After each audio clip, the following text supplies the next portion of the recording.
What is up, everybody? What is up? I think it says FNUF. FNUF. Oh my goodness. Oh my gosh, we got a whole bunch of new subscribers. I keep missing the notifications. Thank you, Christian?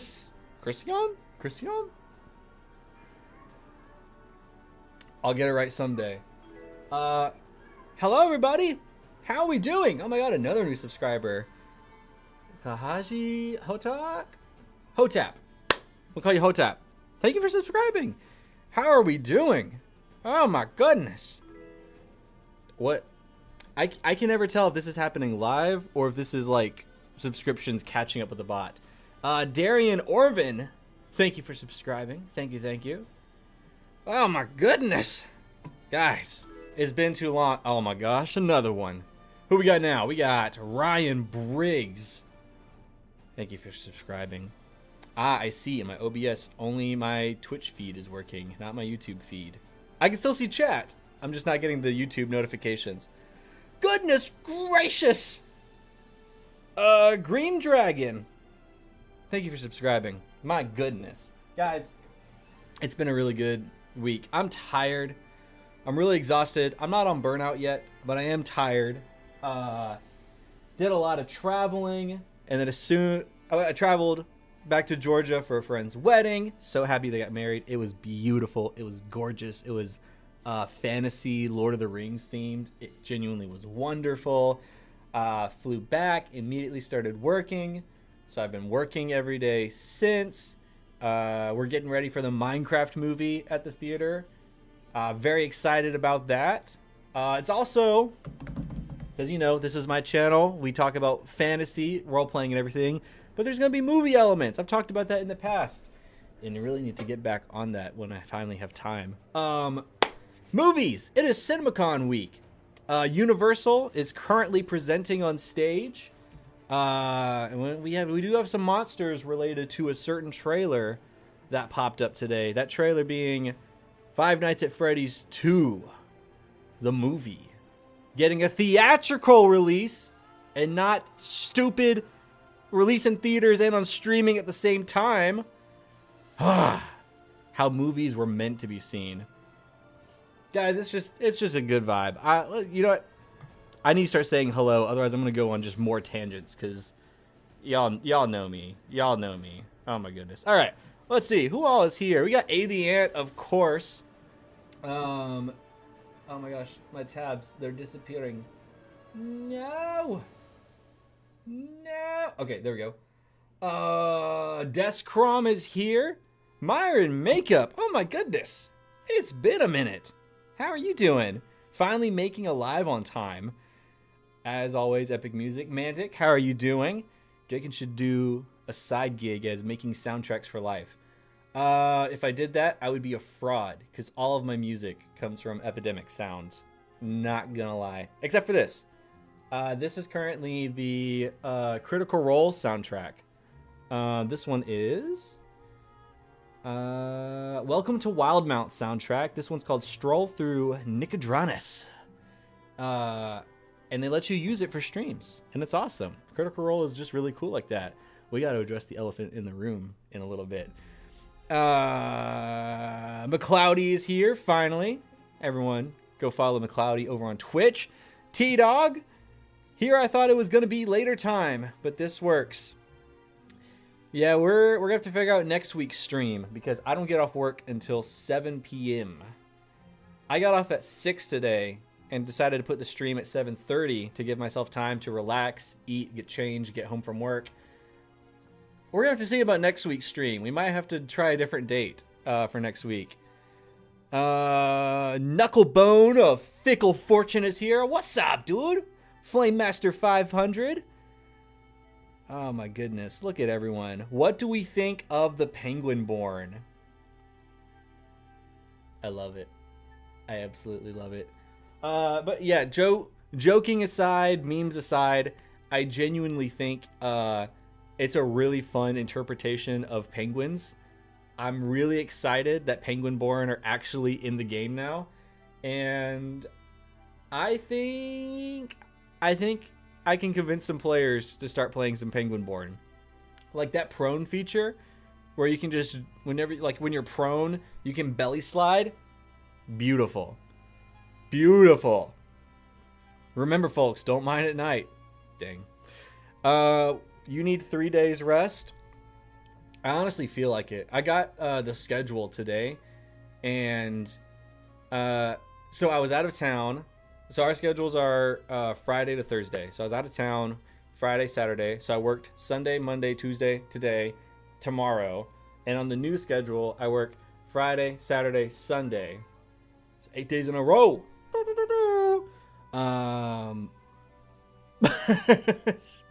I'll be okay. Nothing coffee and energy drinks can't fix. Actually, it's better to mine at night because the mobs would spawn at the surface, meaning less mining in the caves. Nerd. My friends had a Lord of the Rings themed wedding as well. It was good. Dude, they're just gorgeous. They're just gorgeous weddings. I'm okay, thank you. Very tired. Got to go to a Comic-Con last month. What? I want to go to a Comic-Con. Liam is here, present. Thank you for marking in attendance. Maxim Smirnoff. Hey, mate. How are you doing? I'm doing all right. I'm vibing. I'm tired, but I'm very happy. I'm very, very happy. Just finished Marvel Rivals session after running the Haunted for newbies. I run it level 1. Maxim, how did it go? What did they think of? I assume this is their first time playing DC20. How did they enjoy it? How did they like it? Jakin, we got to talk about the RuneScape survival craft game coming. I thought that already came out. Emerald City. Oh, Emerald City. Kirby got to meet Neil Newbon. Whoa. Lucky. I bet that was very exciting for Kirby. I hope Kirby's doing well. But guys, real quick, let's address the elephant in the room, or at least the one on my head. As you know, I've talked about for a few streams now. about a hat, about a very specific hat. And it might be the hat on my head. I had a few test versions. They were okay. I didn't feel like presenting them. They didn't meet the quality standard I wanted them to be. Some of the printing wasn't right. The colors were a little bit off. Ladies and gentlemen, we finally have, excuse the work hair, the Swordplay and Sorcery hat. And look at that. Look at that detail. It's embroidered. It fits really good. It's adjustable. It's classic kind of adjustable. It's not the stupid snap ones. Guys, this will now be my new D20 hat because it's actually a good hat. I like the one I got from Gen Con. It's right there. The one I've been wearing for the past few streams and videos. But it's got that elastic strap. So it's just like one size fits all, but it compresses your head. This one you can just make, I love it. We finally have the hat. An exclamation point merch in the chat will take you to this wonderful website. Boom! The Swordplay and Sorcery website, where you will find the Swordplay and Sorcery dad hat. I got mine in black.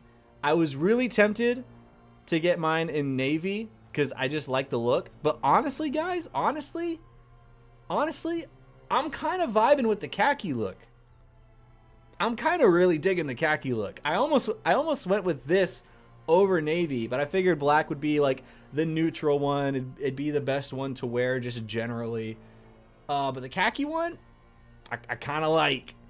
I kind of like the look of it. I kind of do.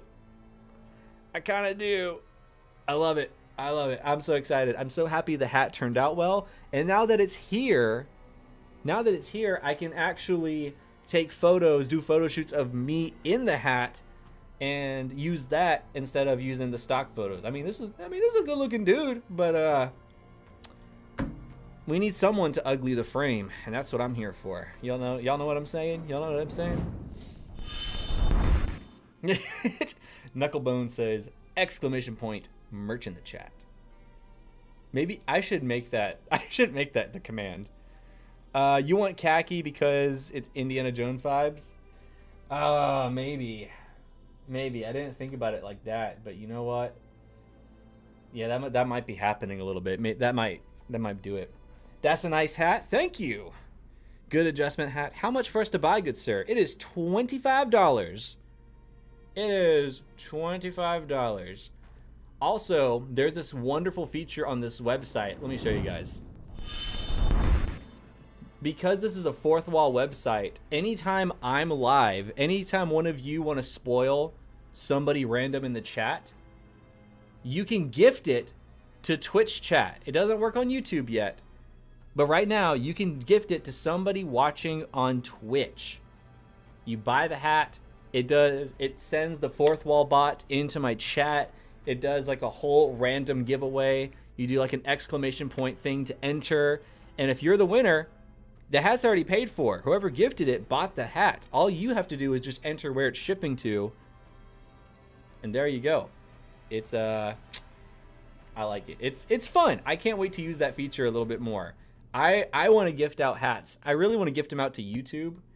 'Cause let's be real. I don't have a super big Twitch audience, but once they get that YouTube feature there, it's gonna be hype. It's gonna be super hype. But yeah,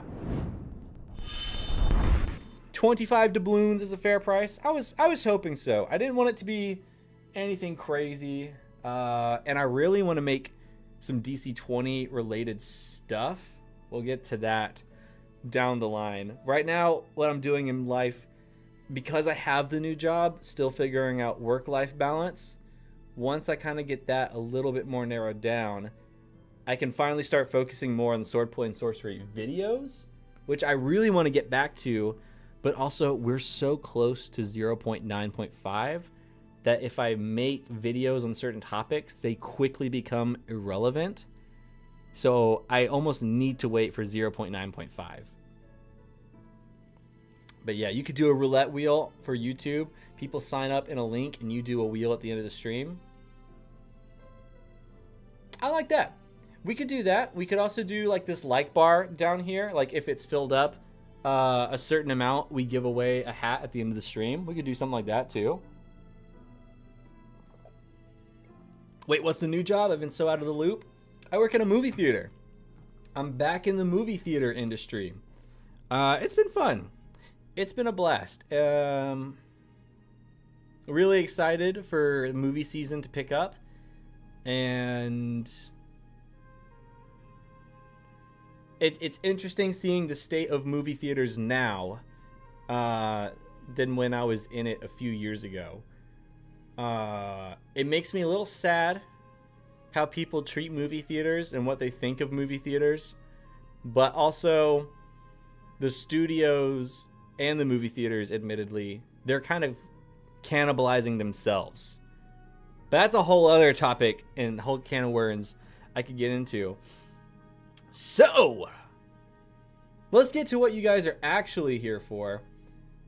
It's time to review some monsters. If you want to submit a monster for me to review on stream, ! Discord in the chat, where you can go to the channel to submit your own monsters. We've got several lined up, including, I believe, some more Five Nights at Freddy's monsters, which I have to scroll up for. I think we're almost through the Five Nights at Freddy's games. We did FNAF 1. We kind of did FNAF 2. Power went out. We did FNAF 3. Looks like now we have FNAF 4. We have 1, 2, 3, 4, 5, 6. We have 6. Oh my goodness. Let's get started. This first one is called the Night Stalker. Oops, I don't want to be on that tab. I need it to be on this tab. Whoops. All right. Let's review this monster, shall we? They don't have to be DC20 stats. It's preferred, but they don't have to be. Says, I broke it up for UBTW. You only have to look at the first 3. Only have to look at the first 3. Okay. So this one is called the Night Stalker Animatronic. This is a large aberration, level 6 lurker, high tier. So level 6 lurker, that means hides and waits, only engaging when the odds are in its favor. This applies to, oh, y'all can't see at the bottom of the screen, but this applies to Nightmare Bonnie, Nightmare Chica, Nightmare Endoskeleton. And fighting tips, don't fight it, just hide. Scary. Scary stuff. All right, you know what? I forgot to get something up. I need to get my handy dandy monster stats up so I know where we're at with base levels and everything. And I update this every now and then whenever I start converting more monsters from 5th edition to DC20. Let's see, monster stats. This was level 6. What did we say it was? It was a level 6 high tier. All right, here we go. Here we go.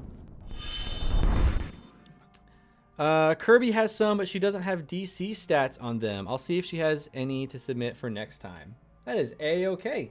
Even if she wants to submit D&D ones, that's fun too. I may not be as much of a, I don't want to say I'm a DC20 expert, because I'm not. I will gladly look at them, is what I'm trying to say. I may not be as knowledgeable about it. That's what I'm trying to say. All right. So high tier at level 6, we're looking at about 50-ish health points. Within the 50, 55, 45 kind of range, right? So 52 health points, that's about right.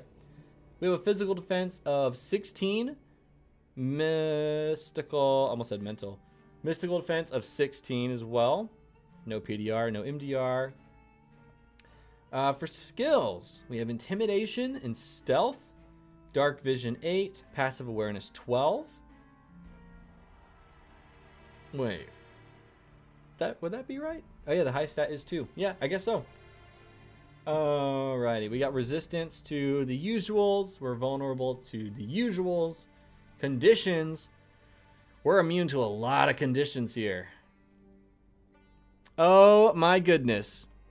Everyone over on Twitch, Mantic has started a giveaway for a Swordplay and Sorcery dad hat. Oh my goodness. Type to join in the next 60 seconds for a chance to win. Oh my goodness. Oh my goodness. A the Ant won the hat. I missed it too late. I feel like I did the call out too late. Oh my goodness. I'm so excited to see how this works. Dude, A the Ant, you get to click on that link to claim your hat. Oh my goodness. I believe, because I've won one of these before, I believe you log in with your Twitch and it verifies that that's the winner. And then you just enter the shipping details. That is awesome to see. Wow, wow, wow. Yeah, I need them to hurry up and get a way for that to work on YouTube. Dang, that's cool. God, that made my night. That was so cool. That was so cool. Okay. Monster, right. Features. Surprise attack. If the Night Stalker surprises a creature and hits it with an attack during the first round of combat, the target takes an extra 4 damage from the attack. Now, what type of damage are we supposed to be doing at this level? Well, we go over to this damage thing, go over to our level. We're level 6, and we're a high tier monster. Technically, you could get away with 5, but 4 is okay. But you could do 5. You could. Hugger. I hardly know her. Sorry. The Night Stalker has advantage 1 on attack rolls against any creatures it has grappled. So, if you're new to DC20, advantage 1 means you have 1 instance of advantage. You roll 2 d20s, take the higher result, right? So the Night Stalker has advantage 1 on attack rolls against any creature it has grappled. There you go. There you go. Thank you, Manic. Yeah, exactly. Thank you, Manic. Manic is so cool. In fact, if you exclamation point DC crit in the chat, it'll take you to Manic's Patreon, where you can support Manic, who made this whole website where we build these monsters and soon characters and a lot more stuff. So again, exclamation point DC crit in the chat to support Manic. Please check out my Duragars. They're on the list. I saw you had a bunch of Duragars. They're on my list. They're coming up. Oh yeah. So we did the Hugger. Fear Aura. Aura? I don't know how to say it. Any creature hostile to the Night Stalker that starts its turn within 15 feet of the Night Stalker must make a DC 14 intelligence save, unless the Night Stalker is incapacitated. On a failure, the creature is rattled until the start of its next turn. I really like that you specified which save for them to make. So many times in DC20, I often find myself just saying, well, I might as well just make it a physical save or a mystical save. Let the player pick the higher of the two. Because I could see it being argued for so many different ways, right? I like that you actually took the initiative to say, this is an intelligence save. It's not intelligence or charisma. It's an intelligence save. I like that. On a success, the creature is immune to the Night Runner's Fear Aura for the next 24 hours. I like that. I like that. We have 4 action points, an attack modifier of 5, and a save DC of 15. And we got 5 feet of movement. We have a slam attack for 1 action point. It does 5 bludgeoning damage. And then we have 2 action points for hug. The target makes a physical save. Failure, the target is grappled and takes 3 bludgeoning damage at the start of every turn. Honestly, again, you could make that higher if you wanted to. This is the level 6 high tier creature. And like you said, ideally you hide or avoid this creature, right? You could make that 5 damage. You could. Attack enhancement, we have sparking for +1 action point to add 1 point of lightning damage. And then we have agonizing, which is another action point, and it deals 1 umbral damage. Overall, out of 5 stars, I would give this thing, you know what? I'd give it a 10. A 10? Yeah, I'd give it a 10 out of 5 stars. I'd give it 5 stars. I really like this. I really don't have any notes for this other than you might could raise the damage. I wouldn't be afraid to. It's a level 6 creature, and level 6 in DC20 is probably going to be a little batty as far as dealing damage. So I think you're good to up the damage. Other than that, this is great. I'm going to give this a little like. Boop. Boom. There we go. Oh, man. Oh, man. Awesome, Manic. Yeah, Manic is really cool. You only did 1 from the 6 or 7 I made last stream. 1 from the 6 or 7. Did you make them during the stream? I can't remember. It's been so long. You'll have to remind me which ones I need to look at. I looked at the DC20 saves and I chose which was closest. Yeah, that's a great way to learn. That's the way I'm trying to do it. Just copy whatever's happening in DC20. And there you go. Okie dokie. Let's move on to our next Five Nights at Freddy's creature. This one is called the Night Runner. So we looked at the Night Stalker. Now we're looking at the Night Runner. Let's get this going. Okie dokie. Level 6 Skirmisher, high tier. We're opting to go under 50 health points. But we have physical defense of 16 and a mystical defense of 16. Our highest attribute is going to be 5. So our prime modifier ideally will be 5. Because in DC20, it matches whatever your highest attribute is. So for skills, we have Intimidation, plus 6. Oh, yeah, that'd be my... Yeah. Stealth, we have plus 9. That's cool. And Athletics, we have plus 6. Senses, we got Dark Vision for 8.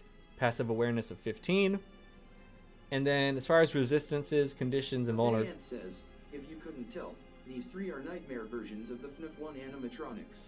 I'm slowly getting that. Mainly because you have the applies to underneath the stat block, and that's helpful. Especially now that in DC Crit you can have tokens. So providing a picture of which animatronic we're talking about, I'm like, I remember this one from a few games ago. The L300 ones. What the heck? Did you make Terminators? What do you mean the L300s? The L300 ones.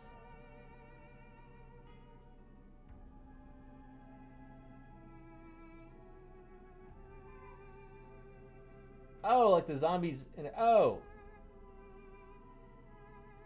Well, right. Which ones did I do already? That's what I need you to tell me. Like, where did I leave off? That's what I need to know. Okie dokie. We have the surprise attack, which is the same. Deals 4 damage. We have the fear aura. Looks like it's about the same. You have the rattled. You have the success. They're immune to the fear for 24 hours. So far, we're looking the same. It looks like where we're going to differ is in speed and what we can actually do. So we have 4 action points, and we have a plus 8 modifier to our attacks. And we have a save DC of 18. So already this guy is a little tougher. Lower health points, but a little tougher.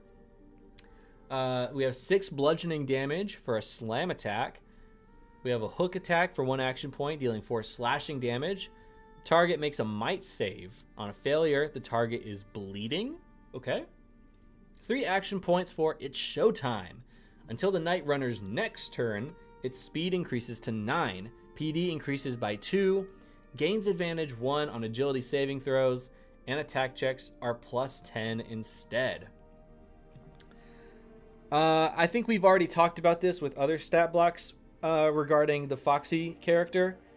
In general, like I said, you want to be careful with features that make the GM change the monster stat on the fly.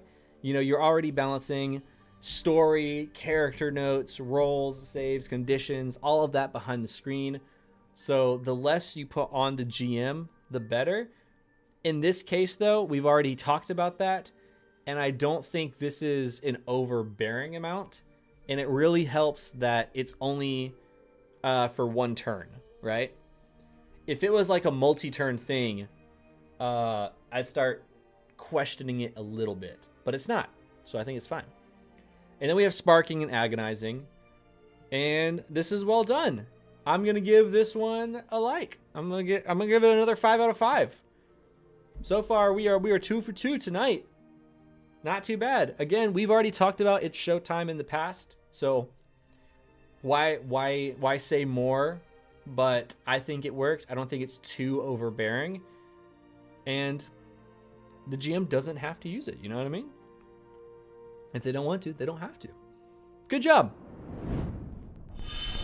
And then for our final Five Nights at Freddy's 4 monster, we have the Night Master. So let's go ahead and see what we got here. This one's a little bit of a bigger stat block.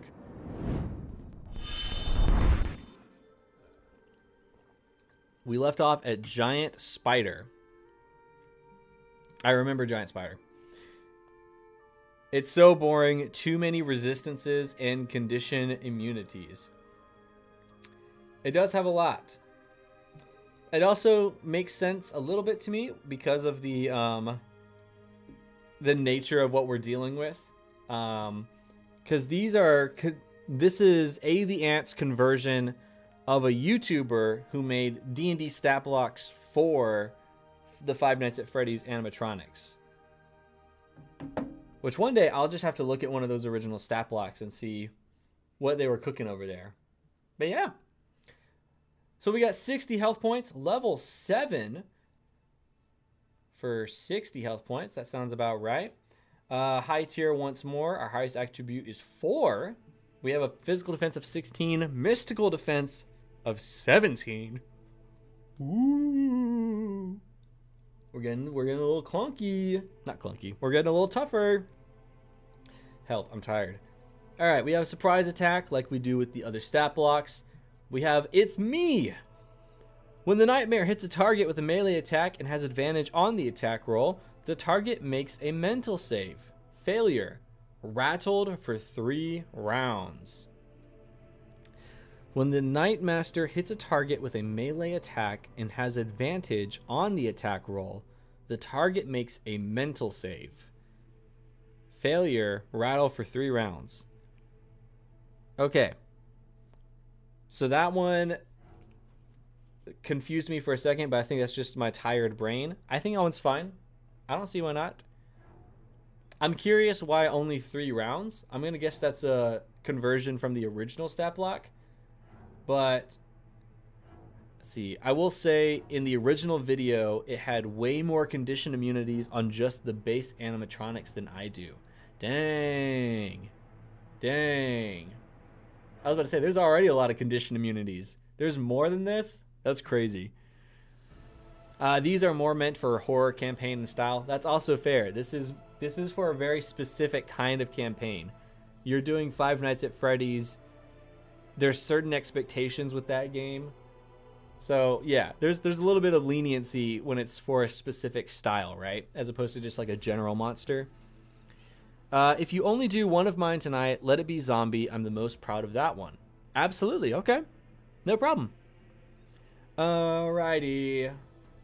Fear Aura. We still have that one. So that one's pretty much the same. We have a +8. Save DC of 18. Speed of 7. This dude is fast. We have a slam attack for 6 bludgeoning. And Unearthly Chuckle. 5 to 6 recharge, which is a D&D mechanic, the 5 to 6 recharge. The Night Master lets out a laugh that unsettles any creature that hears it. Every non-nightmare, so nightmare is a tag for these monsters, every non-nightmare within 15 spaces must make a charisma save. Failure. The target is frightened until success or for 8 rounds. That's an interesting way to do the mechanic. Hold on. On a failure, target is frightened until success or for 8 rounds. So there's a cap to it. So it's either 8 rounds or shorter. Okay. Attack enhancements. We have Sparking and Agonizing. We also have Pitch Black Eyes. The Night Master gets 1 level of advantage on their next attack. Okay, so you're building in the advantage mechanic into the stat block. That's good. Was it me? The target performs an intelligence save. Failure? I keep yawning. I need to stop. The target perceives the nightmare as the greatest fear until their next long rest. The target is also frightened of the Nightmaster until the illusion disappears. Woo! Wait a second. Hold on. This is an illusion. Wait, hold on. The target performs an intelligence save. Failure. The target perceives the Nightmaster as their greatest... Oh, okay. I see now. Yeah. Okay, cool. And then as a reaction for 2 action points, we have Factory Reset. The Nightmaster disengages and teleports up to 10 spaces to an unoccupied space. I think this one has probably a little bit of it has the clunkiest wording of the 3 that we've looked at so far. But this one's fun. I can see this one being a blast to run in a Five Nights at Freddy's themed campaign. I like the fear mechanics in it. I like the unearthly chuckle. I like the pitch black eyes flavor text for advantage. I like the idea of was it me tapping into the fear. You could make that a mystical save, but I'm also happy you just chose one of the attributes instead of copping out and saying, yeah, pick whichever is the highest, right? So yeah, I like this one. I'm going to give this one a 5 out of 5 and a little like. We're going to like that. Boom. Oh my goodness. There we go. Fun fact, that Was It Me? Was a complete A the Ant original. A the Ant. Give yourself a round of applause. You did pretty good. You did pretty good. Flame Master says, we can pull these out when Coach releases the Artificer. I was really, really rooting for the Artificer to be part of the initial core rulebook. I was so pumped because D&D is never going to make it part of the core rulebook. To the best of my knowledge, Pathfinder doesn't have it in the core rulebook. No one has it as just a core rulebook thing. It's always an expansion. It's an afterthought. But whatever. That's not me being salty. Oh my gosh. Peep the hat, by the way. Hey, the Ant, you're getting one of these hats. You're getting one of these hats. That's pretty cool. That's pretty cool. Alrighty. Let's load up our next monsters. We're going to scroll down our list a little bit. What have I been marking these so I know I've looked at them? Oh, I've been marking them with a little flame emoji. The giant spider was the last that we looked at. Here we go. Did we look at... Liam, if you're still in here, did we look at the owlbear? I don't think I did. I see there's an owlbear. I see there's an awakened shrub. That one sounds more familiar than the owlbear. But I want to make sure that we're catching up on some of these monsters. You know what, just in case, I'm going to pull up the owlbear. We're going to look at that. There we go. I'm so happy. Can't wait to explain to you, explain to my paranoid parents why I'm getting a hat for free. It's from a streamer. It's from a streamer. You did not. Okay, so we're gonna go ahead and look at the owlbear. Oh, and by the way, come here.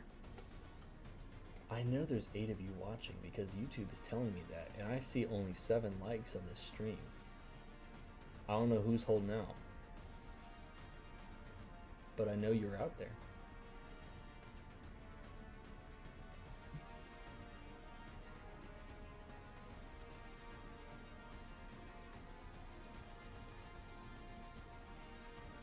Don't make me sit in uncomfortable silence.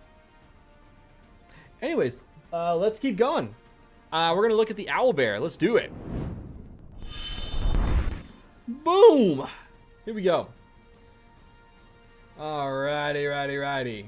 We got the Owlbear. This is a large beast, level 3 bruiser, so strong and tough, focuses on heavy melee attacks. I think that is fitting for an Owlbear. Oh god, don't call me out like that. I come back to you all up in the screen. Sorry, Aiden. Sorry, Ian. Hope y'all are doing well. All right, level 3, mid-tier. I should say this monster stat sheet that I have to kind of help gauge hit points and everything is based on 0.8. I haven't updated any of it for 0.9, so I don't know how to adjust things yet for it, but just keep that in mind. So we're looking at level 3 mid-tier. So we go down to level 3, and we go down to mid-tier. So we're looking at about 30-ish health points, and then low would be considered around 17. So I think 21 is pretty reasonable. You might could go a little higher, but we'll see what all it's capable of. It's got a 14 physical defense and a 12 for mystical defense. It's Triss. Hi, Triss. Sorry I got all up in your screen like that. Our highest attribute is going to be 3. So our awareness is +4. Honestly, that could be higher, right? +4? That could at least be +5 if I'm not mistaken. Dark vision, 30. 30 spaces. Passive awareness of 15. So that would be 10 plus. Okay, yeah. So passive awareness is right if you're going by the traditional stats. So yeah, awareness could totally go up 1. Vulnerabilities, Sonic 1. That makes sense to me. I like that. Conditions, prone, advantage.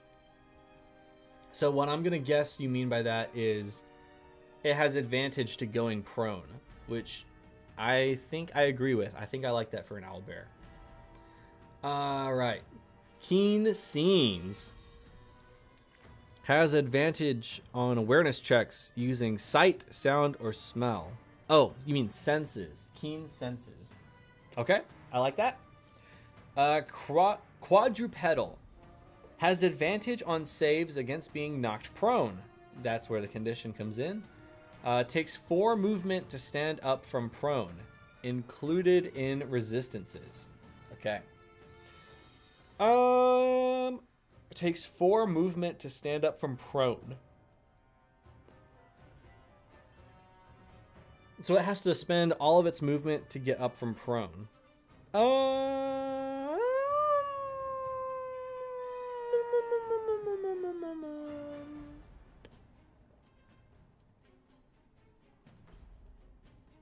I don't know how I feel about it. I'll have to come back to that.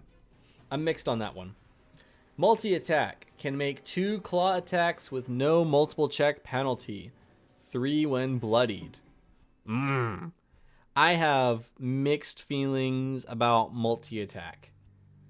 I've seen really good arguments for including multi-attack from D&D stat blocks to DC20. I've also seen strong arguments for not including those.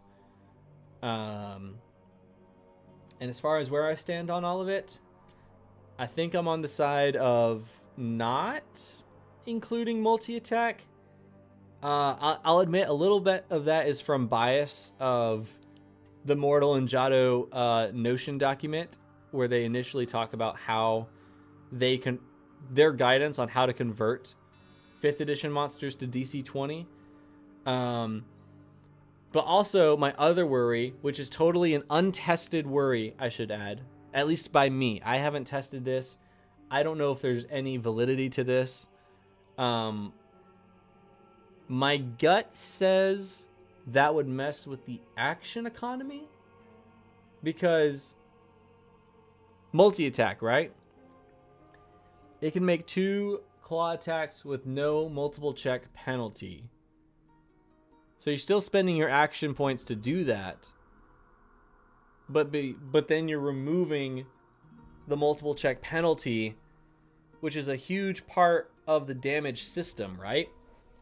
that greatly plays into if you're going to have a heavy hit or if you're going to have a brutal hit. Because you don't have just one armor class, you have 3, right? So I guess what I'm saying is I'm not opposed to the multi-attack. I'm not 100% on board. I've seen, like I said, I've seen strong cases for it. I've seen very strong cases against it. You know what? We might have to make this a little Reddit post in the DC20 subreddit tonight. See where people stand. Just start a little bit of a discussion in there.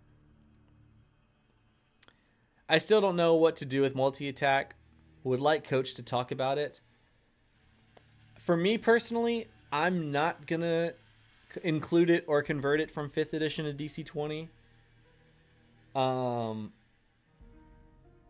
Just because it's already a multi-attack system.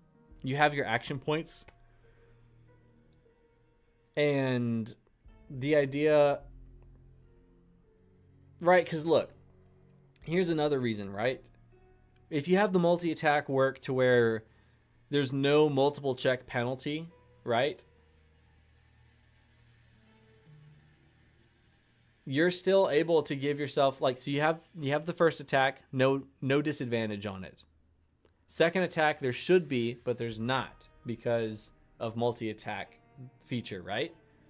So then your next attack would be with disadvantage, but then you spend your last attack to make it another regular check. So really, you have like 3 attacks that don't require multiple check penalty. And again, this is a system where it's lower numbers and there's 3 different armor classes, physical defense.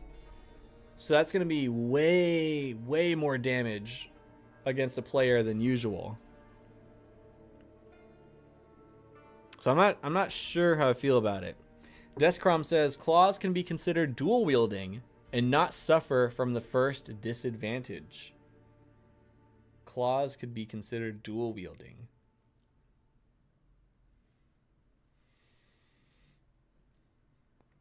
That's a good question.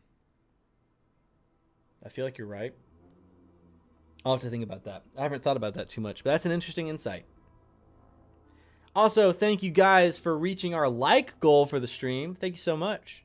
11 out of 10. Someone went above and beyond. Weaknesses. Play dead. A creature can make a trickery check contested by the bear's insight check to play dead. On a success, the owl bear will think the creature is dead and may become non-hostile. That's an interesting little weakness. I feel like that's a flavor feature that got added. They make a trickery check contested by the bear's insight check to play dead. That's an interesting way to do it. I made my alt account like. I appreciate it. Then you could bite, then claw as dual wielding then.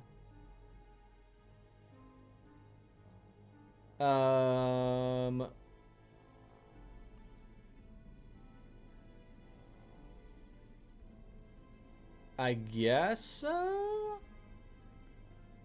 That's a good question. Let me consult the ancient text about that, because I feel like if we're going to start using that logic, that applies to so many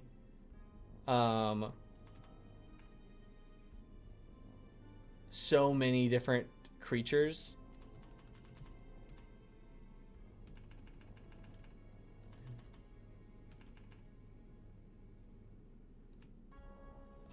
Dual. Where is dual wielding in the game?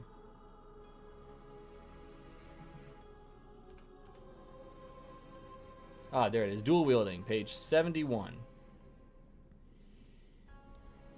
You are considered to be dual wielding when you have 2 free hands or 2 hands wielding one-handed weapons.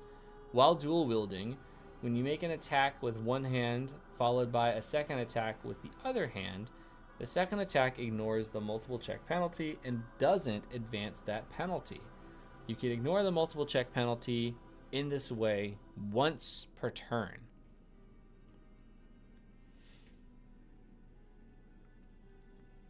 So that would mean 2 free hands. So that would, in my head, that would mean the owlbear would have to be on its back hind legs. It couldn't be on all fours if it's going to be dual wielding. It has to be on the back legs because both hands have to be free. It can't be one is being used as a crutch on the ground while the other slashes, because then that's not dual wielding. So I think it depends. Also, if we're going to start doing dual wielding logic with monsters, I honestly think that needs to be codified in the stat block. So, here, let me pull up one of these features and then show the screen. What is it? Like one of the ones from DC20 is called Spellcaster. The creature can't make opportunity attacks, but can engage in spell duels using listed action here. They have X bonus while taking part in the spell duel. I think if dual wielding is going to be part of a creature, it needs to be put in the features. It needs to be, hey, this creature can be considered dual wielding under this condition. I think then it works. I think assuming the creature just has dual wield is very dangerous. I think.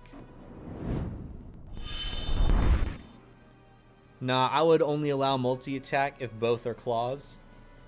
The thing is, a bite and claw are different attacks. They are, yeah. Let's move on. We have a save DC of 15, a speed of 4. That's kind of slow, but it is a big creature. For an action point, we can do a Screech, 6 space sphere, 2 sonic, recharge, 1 action point. Can be used once for free as an apex action before initiative is rolled. Okay. I have to reread that. 1 action point can be used once for free as an apex action before initiative is rolled. On a physical save failure, targets are deafened for 1 minute. I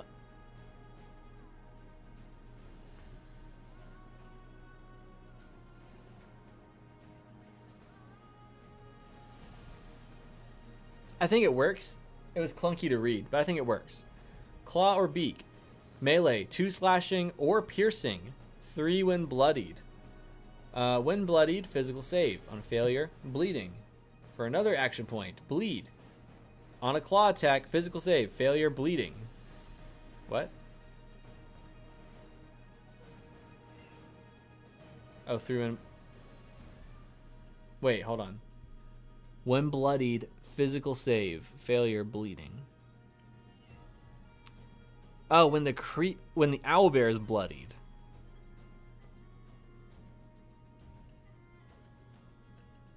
Or when the creature is bleeding. Because if it... Well, hold on. We have when bloodied, physical save, failure, bleeding. Is this for the target or is this for you?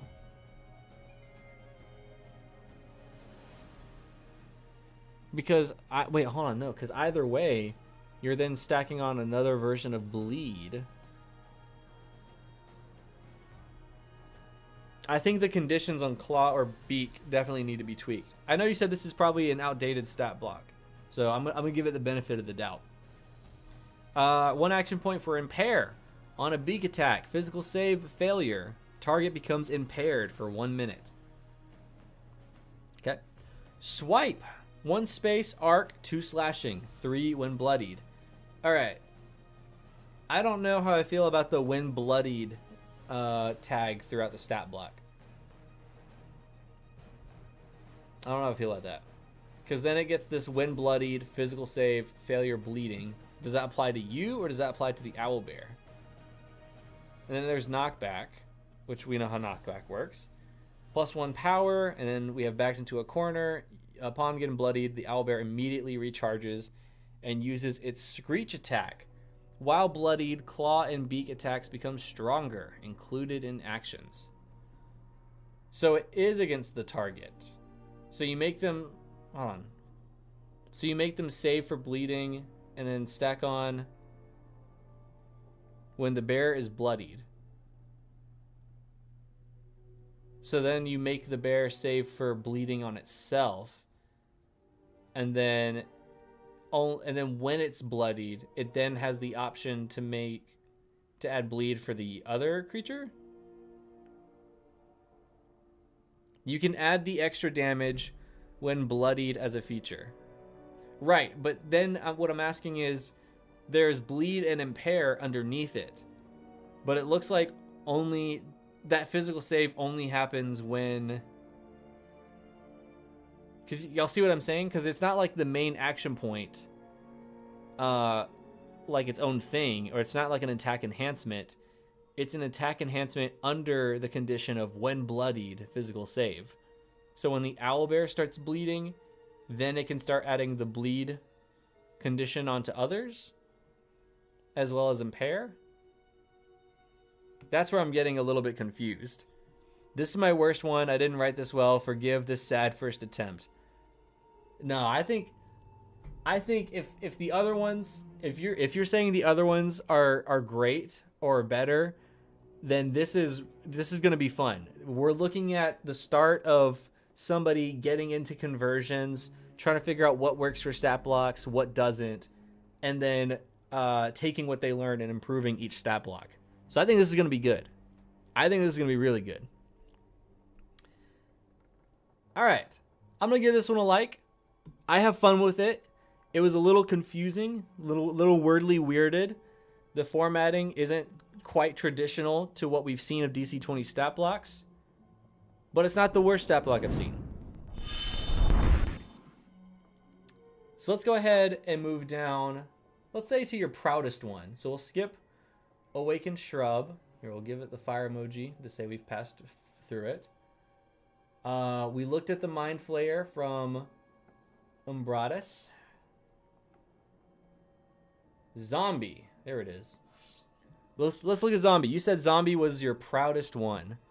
The idea was to have the bear get more powerful when it got bloodied. I see. Okay. Yeah, I'm sure you definitely have new ways to go about that a little better. So I probably don't even have to repeat whatever it is you're thinking about how to fix it. Let's look at Zombie. This is the one that Liam is the most proud of. Let's show it off. Get another sip of my go-go juice. All right, here we go. This is a medium undead, level 1 bruiser. So strong and tough, focuses on heavy melee attacks. We're looking at 7 health points. So we'll go down to my monster stats. Level 1. What did we say? This was a... Where'd it go? Low tier. 7 health points. All right, that seems about fair. That's like right on the dot. Physical defense of 10. Mystical defense of 5. Looking at a physical defense of 12 or 9. Okay, so you opted to go lower with the defenses. Okay. Our highest attribute is 3. So athletics is +4. I think that can be +5 once again. Senses, we have passive awareness of 10. That should be 10 plus your might. Plus, if it's listed, it's assumed it has like the circle bubbled in. So honestly, I would make passive awareness 15. We're immune to poison. Jeez, I can't speak. We're vulnerable to fire. So 3. We take 3 damage with fire. And for radiant damage, we take double. Woo! We are immune to the doomed, poisoned, and exhaustion conditions. And for burning, disadvantage. Features. Here, let me fix the stream a little bit so that you guys can see, right? Whoops. Here, let's... Whoop. Whoop. Right there. There we go. Okay. Horde Strength. Zombies gain +1 to physical cheeks. Nice. I know what you meant. You meant checks. Zombies gain +1 to physical checks for each other zombie within 1 space of it.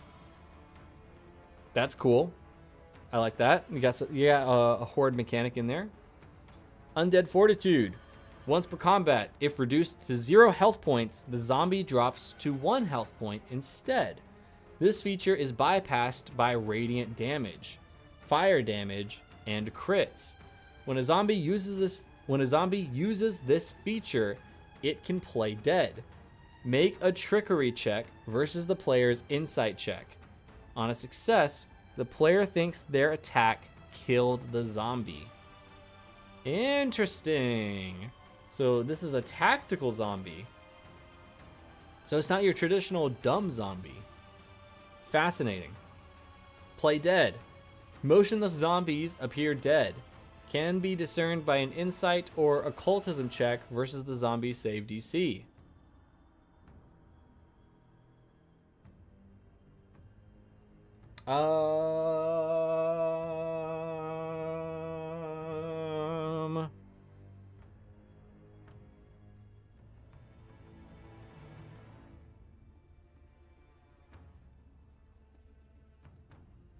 What am I thinking? I'm trying to think of something here. They almost kind of cancel each other out, don't they? I don't know that you necessarily... I don't know that you necessarily need to have the trick the player part. The trickery check versus their insight check. You could just cut that. Because... I mean, literally the next feature is play dead. If the zombie is already motionless, right? They just appear dead. So if I'm fighting this as a player and the zombie stops moving afterwards, I immediately assume it's dead. If I'm having to make a trickery check after I kill it, or if I'm having to make as a player an insight check and the game master is also rolling behind the scene, let's say I fail that check, right? I know something's up. We can kind of apply some Pathfinder logic here. I think you can totally cut that part. I think you can keep the features bypassed by radiant damage, fire damage, and crits. And then from everything in the parentheses, right? I think you can just cut. Because play dead, the motionless zombie appears dead. That tells me everything I need to know as a GM. The zombie stops moving. I don't need to say anything else about it. The player is going to assume it's dead. If they start to ask the question, is it actually dead? Insight or occultism check. Immediately the players at the table are going, hold on, wait, hold on. Is there a catch to this? Right? That's what I would do. I like the idea of the play dead concept, though. I really do like that. You should make a 5K token Twitch redemption where you have to go outside, grab some grass, and show us that you touched grass. See, the problem with that is I'm in Texas, right? I'm in the concrete jungle of Texas. I'm not even in the part where I can easily go get grass. So even if I wanted to go outside and touch grass, I have to go drive to find a park or a college campus to go touch grass. So I can't. This kind of sounds like Resi Z's. Resi Z's. Help. What is Resi Z's? They can have advantage on the trickery check if they are proficient in occultism. Yeah, but again, that kind of reveals that something is up to the player, right? I would just cut it and have the play dead part. Curse of the Zombie. The monument a creature is afflicted with. Curse of the Zombie. They get... Wait. The monument a creature is afflicted with. Curse of the Zombie. The moment... Okay. I got you. I got you. The moment a creature is afflicted with Curse of the Zombie, they gain 1 level of exhaustion and 1 level of doomed. Cursed creatures don't lose exhaustion or doomed when they rest, and they gain a level of... Hold on, what? Cursed creatures don't lose exhaustion or doomed when they rest, and they gain a level of exhaustion and doomed every 8 hours. When a cursed creature dies, if their body is not destroyed or consecrated, it will return to life in 8 hours as a zombie. Weakness. Destroy the brain. When making an attack, you make a called shot at the zombie's head. Gain advantage on the attack check. On a hit, the zombie intently dies and can't activate its Undead Fortitude feature. Okay. So, if that's a weakness, I'm okay with it being part of the stat block. I think it should be part of a lore text in addition to the stat block, right? Because that's something that I would want to know ahead of time as a game master, so that I can set that up in my session for the players to know. Like, hey, if you're going to do kill shots at the zombies, go for the head.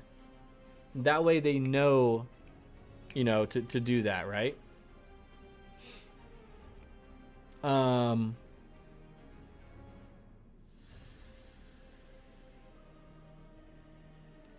other than that, the cursed thing, right? So the curse the zombie. So that's if they're bit by a zombie. Okay. So this is a fantasy game, right? In traditional zombie media, if you're bit by a zombie, we've seen the movies, you become infected. So that's why you get the level of exhaustion and a level of doom every 8 hours. Cool, fine. You don't lose a level when you rest. That's cool, that's fine. I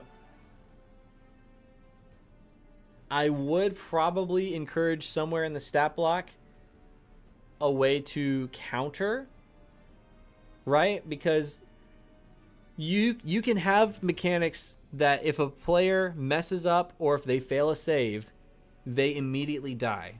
That is A-okay, right? The Beholder is a great example. Coach jumped in that chat and said, absolutely, you can include the death ray. Like, you disintegrate, right? Absolutely, you can have that kind of mechanic in DC20. In fact, that probably will end up being some kind of mechanic. This, to me, isn't one of those things because it's not you dodge the I-beam and aren't disintegrated into dust. This is something that happens over time. And we're in a game where there's magical healing that can fix appendages, open wounds, things like that. So unless it's like an instant kill, I would include something in the stat block as a way to cure the curse or to heal or just something for the GM or the player to work with to figure out how to escape the zombie curse. That's just me, though. That's me. 2 action points, +4 to hit, save DC of 15, and speed of 2. These suckers are slow. For 1 bite, it's 1 piercing damage. And in Curse of the Zombie, it's a physical save. On a failure, become afflicted with Curse of the Zombie. 1 action point more for Rotting Mouth, +1 poison damage. If the target fails their physical save, they are also poisoned. As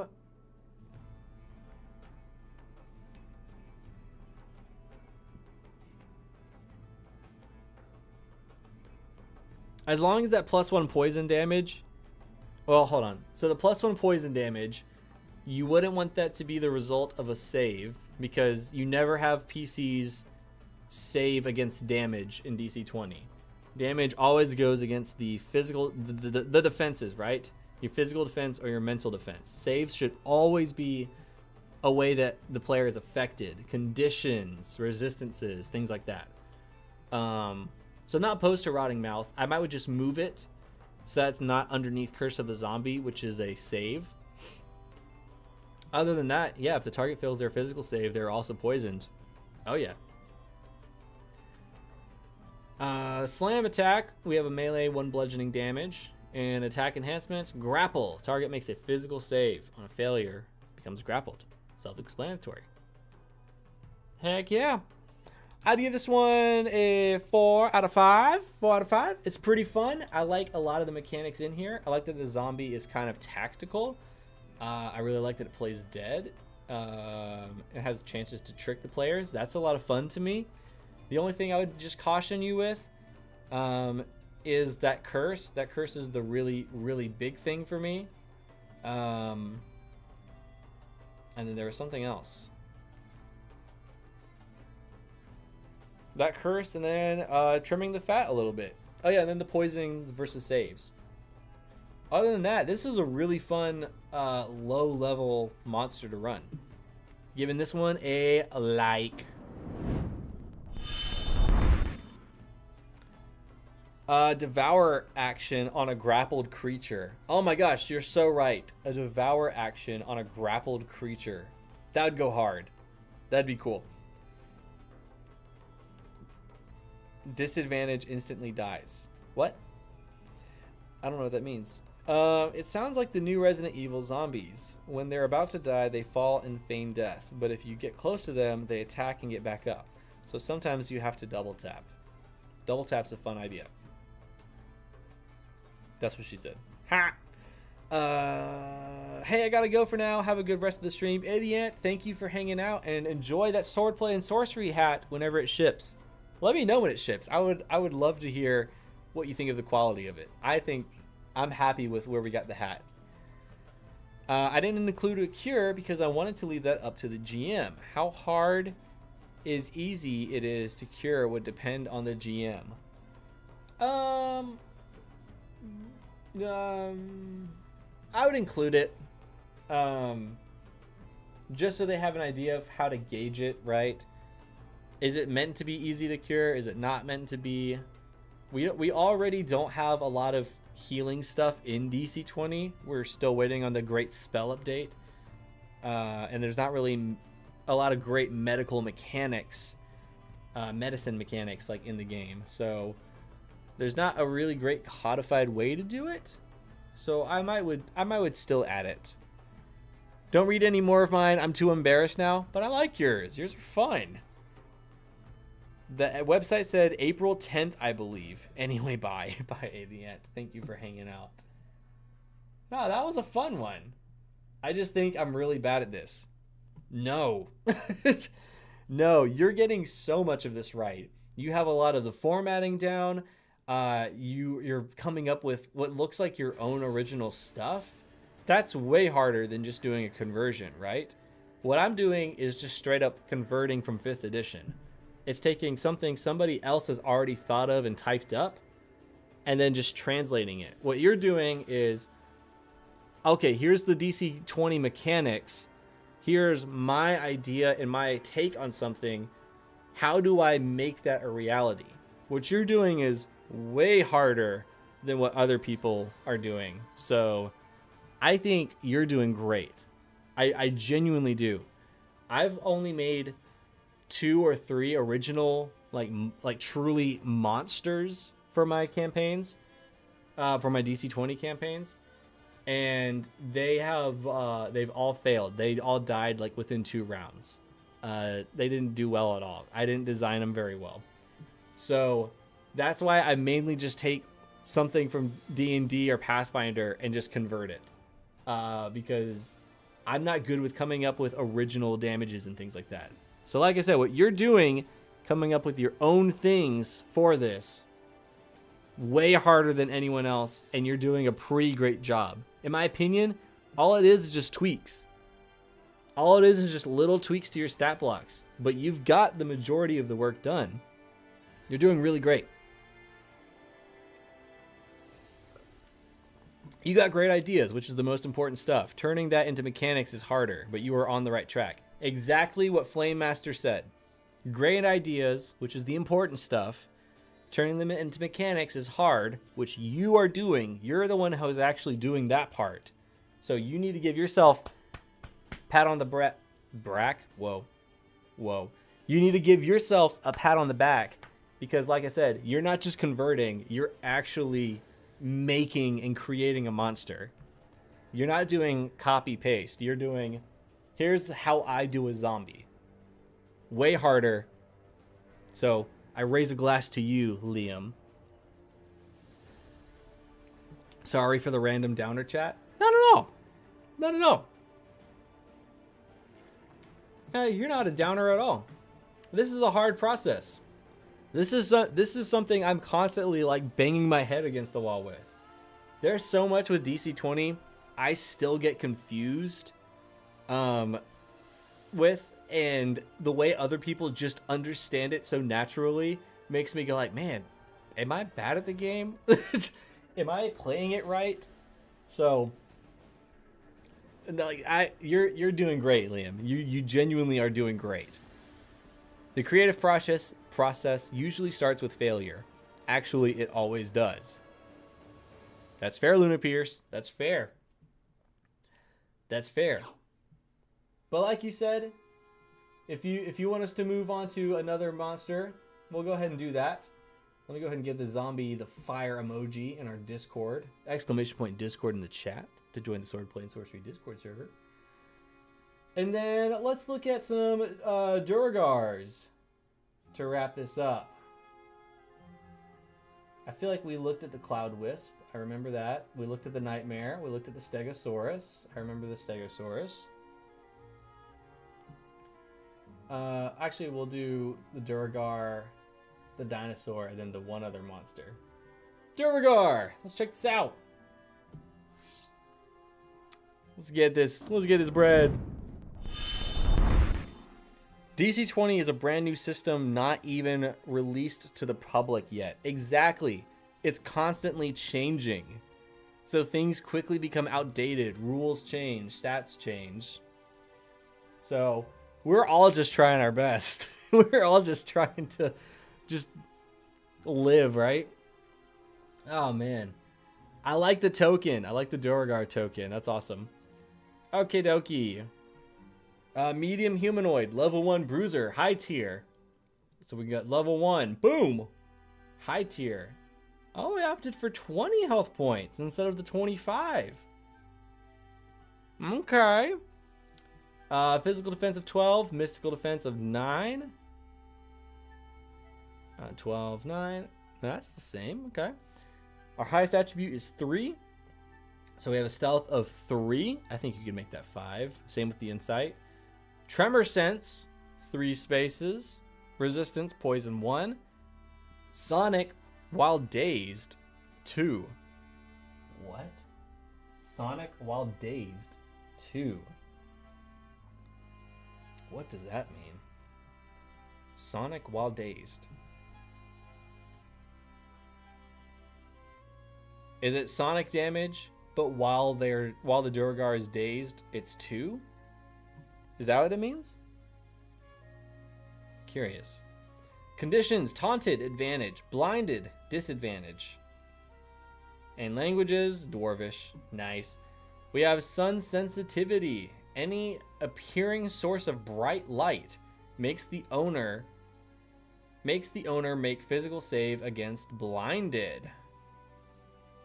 Interesting. We have 4 action points at level 1. Fascinating. That checks out. Save DC 14, speed of 4. Warhammer, 2 bludgeoning damage. Javelin, ranged 5, 1 piercing. And enlarged self. Whoa! The owner becomes large until the start of its next turn. That's a fun mechanic. That's fun. We have attack enhancements. We have slow.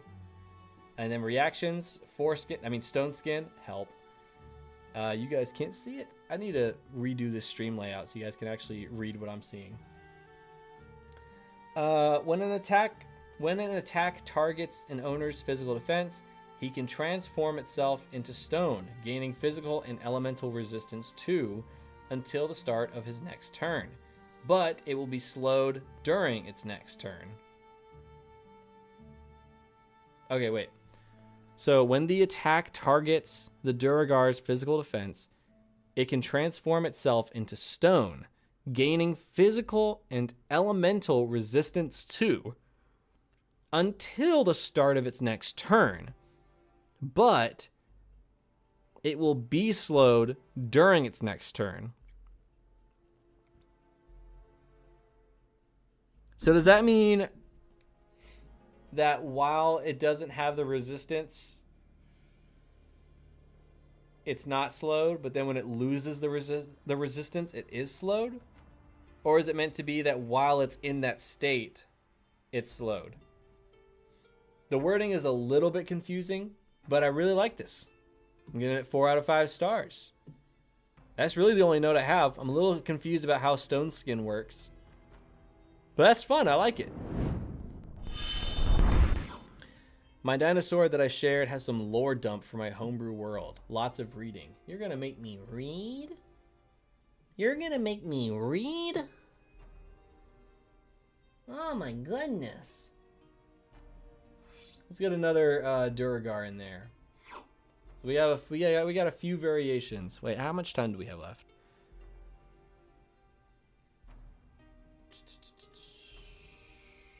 Let's do another Duragar, and then we'll do the dinosaur and the other stat block, and then we'll wrap it up for tonight because it's already late.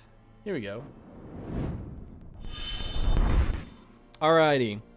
Alchemist Duragar, level 2 sniper, high tier. That's funny. Level 2 sniper, high tier. We're looking at 30 health points. 20?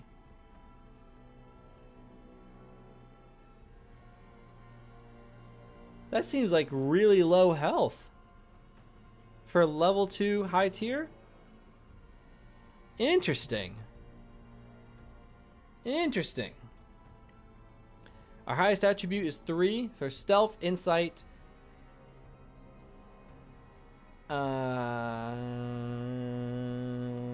misread things. Stealth 3. That's right. Insight 3. That seems right. Or is that charisma? I think that should be lower. Investigation 4. So 2. Yeah. Okay. Tremor Sense 3, Poison 1, Sonic Wild Days 2. So far, pretty much the same. Okay, we got Sun Sensitivity. Any appearing source of mystical bright light makes the owner make physical save against blinded. Mystical bright light. I don't think we saw that in the last stat block. I think that's a little different. 4 action points, +4 to attack, save DC of 14, speed of 4 spaces. 2 action points for oil. Create a 3 spared square of oil that forces targets to make a physical check against prone. Make a 3 space square of oil that forces targets to make a physical check when prone. When burned, makes all targets make physical checks against burning. All right, so my questions with oil, it says 3 space square of oil. But is that X amount of spaces away from you? Is it centered on a certain point? That's immediately my question. Like, what is the range of it? Like, we know the range of the oil, but like, what is it centered on? Or how far can it go, right?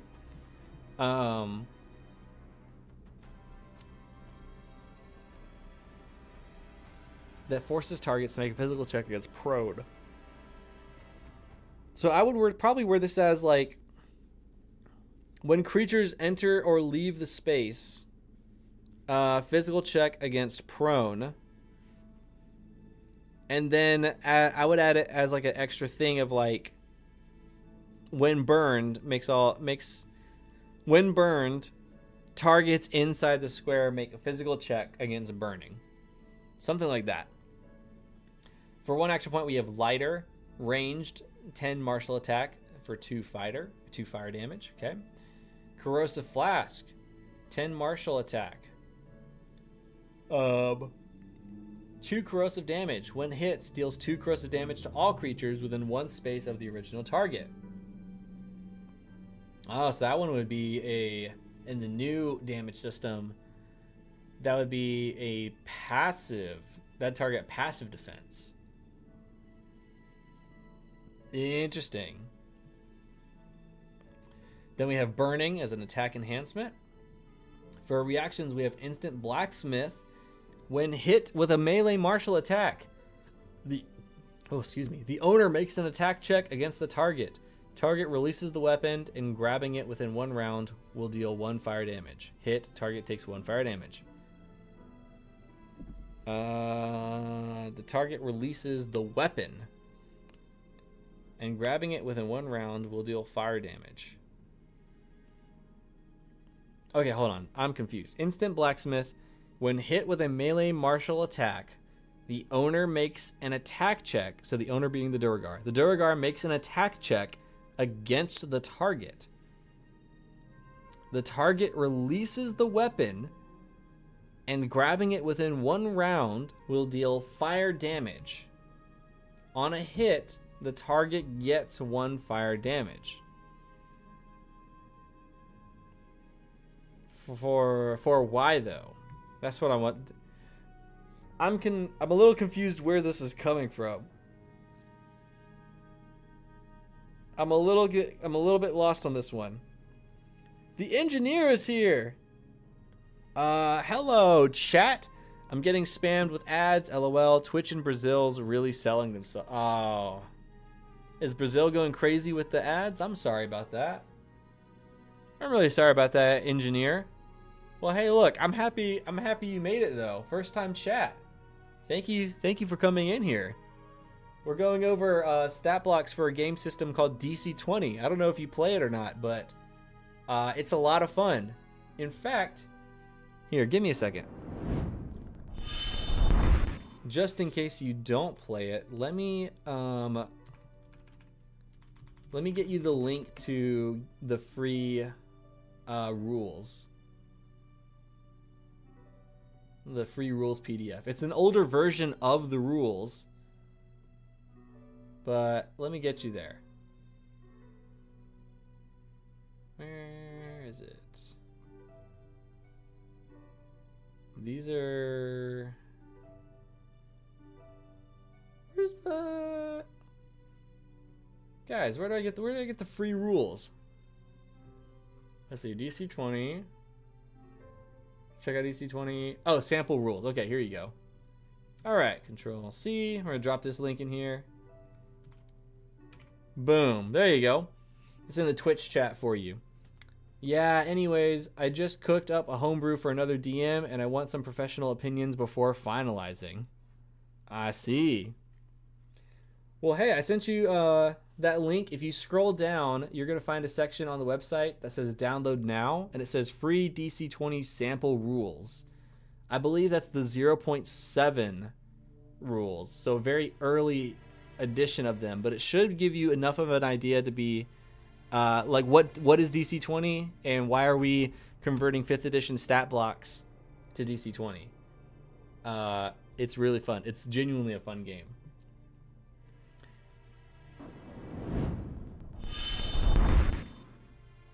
And then our final thing on this stat block, which I gotta boom boom. There we go. Now you can see the anti-magic flask, 3 out of 3, allows the owner to spell duel. Okay. I would give this stat block probably a 3 out of 10. I feel like it needs a little bit of work. I think oil just needs a little bit of a rewording, right? Instant blacksmith, I'm just confused where this damage is originating from and who's doing what. And then anti-magic flask is just used for spell dueling, which is fun. So engineer, spell dueling in DC20 is its version of counterspell. So instead of just saying, boom, nope, your spell doesn't work, the person casting the original spell continues to make their spell check, but then the person countering that spell chooses which spell they're going to counter with, and it's a roll-off. It's kind of like Harry Potter and Voldemort. So whoever ends up rolling the highest gets the effect of whatever that spell is done to the other target. It's really fun. It genuinely is. It's a blast. I think I heard of them before. I'm new to D&D. Sorry for that. It's all right. Hey, TTRPGs are fun. If you're new to TTRPGs and you're loving it and you just want to stick with D&D for now, A-okay. That's a great one to start with. I played that one for the longest time. D&D, Pathfinder, now I'm on DC20. I love it. D&D is a blast. I especially like the new rules. I like the new rules a lot. All right. So this one looks a little different than our usual stat blocks, but it's someone's custom build of it. So we're going to check this out. This is for a Drow Enforcer. Oh, new as in I knew them for a good while, but I was paralyzed by the idea of playing them, so I started with homebrew. I'd say okay. I'd say okay. Do you take spot on submissions? It's okay. If no, I understand. I am a-okay with taking on one more submission for tonight. So the best way to get to me is ! Discord in the chat. That'll take you to the Swordplay and Sorcery Discord server. And in the server, there is a channel called Share Your Monsters. You'll see a bunch of people who've already submitted their monsters in there. You just send the link to your monster or the image, and then we'll look at it on stream together. How about that? All right, so let's look at this stat block. This is a medium drow, level 1 brute. So 7 health points, a 15 for our physical defense, and a 16 for our mystical defense. Our highest attribute is agility with 4. So intimidate is +4, acrobatics is +5, stealth is +4. Interesting. I feel like intimidate is supposed to be +3. Senses, we have dark vision. We know the language of common, and we know drow. And features, we're immune to sleep. We're immune to sleep. All right. We have 4 action points. We have a +5 to attack, a save DC of 15, and a speed of 5. We have 1 action point for a rifle. It's a laser. What? It's ranged and deals 1 fire damage. What is the range on it, though? Grenade. Shock. It's ranged and deals 2 lightning damage. What is the range on it, though? And then for 1 action point, we have Tacklash, standard, magical. Whoa. Melee, 1 slashing. And then we have the Restrain Maneuver, just listed there. This is such an interesting stat block. We have the Restrain Maneuver, just listed there.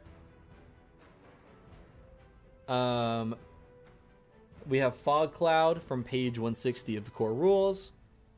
Page 159 for Dancing Flames. Attack enhancements. We have +1 Power Attack Maneuver for +1 damage. We can spend another action point to extend our range of our attack, which we still don't know what the range is for the rifle or the grenade. And then for reaction, we have Slip Away.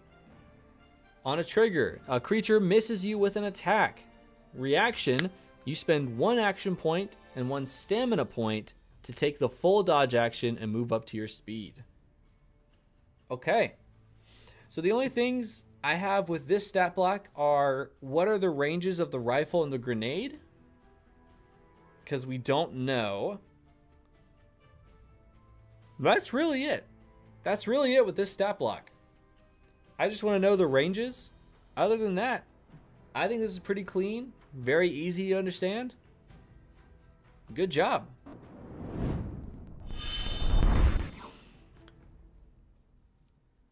Standard ranged weapon, 15 or 45. The blue highlights are links to other pages, so I can hover my cursor and get a pop-up for that rule. Oh, okay. Well, that makes way more sense. I was like, how do you know what is what? Because I do not know what is what. Okay, submitting done. My homebrew is a little rough. There are no real good guides around, so yeah, I'll earn my 2 out of 10. I make my stuff for another DM, so I leave most stuff to their discretion because they asked me to do so. Okay. We'll get to that one right after this dinosaur. And then we'll end it with Engineer's homebrew monster. Oh my goodness. Oh my goodness. Flame Master. You weren't kidding about your dinosaur having some lore attached to it. Goodness me. And I got an ad for restarting the page. That's tough. That's tough. Okay. So, the Sharp Talon Stalker and Utah Raptor. My cat is screaming in the background. A Utah Raptor. I'm guessing because this thing was found in Utah? Oh my goodness. Oh my goodness. This thing had wings. Kind of freaky looking, not gonna lie. Okay, so I have some context for what this thing looks like. That's wild. All right, this is the medium beast, level 1 lurker, low tier. So we're looking at level 1 low tier health. 10. That works for me. Physical defense of 12, mystical defense of 9. 12, 9. All right, that checks out for me. No physical damage reduction, no mystical damage reduction. Our highest attribute is 2 with intelligence or agility. For skills, we have +4 stealth, +4 awareness, +4 survival, +4 acrobatics. Awareness, I think, would be +3. Acrobatics would be 4. Survival would be 4. Stealth would be 4. I think the only one would be awareness. I don't think that would be 4. Animal senses. Advantage in awareness checks using smell or healing. Okay. Social hunter. If more than one Sharp Talon Stalker is tracking a creature together, they all have advantage on survival and awareness checks to track that creature. I'm tempted to recommend that you put a distance or like a minimum distance they have to be within each other. But I think that works. I like that. 4 action points. So we get +4 to our attack, save DC of 12, speed of 7. Wait. 10 +1 plus my... Oh yeah, okay, so 12. I thought it'd be higher. Speed of 7, that's crazy. Bite or claw, 1 piercing or slashing. Sickle claw, melee attack against a prone creature.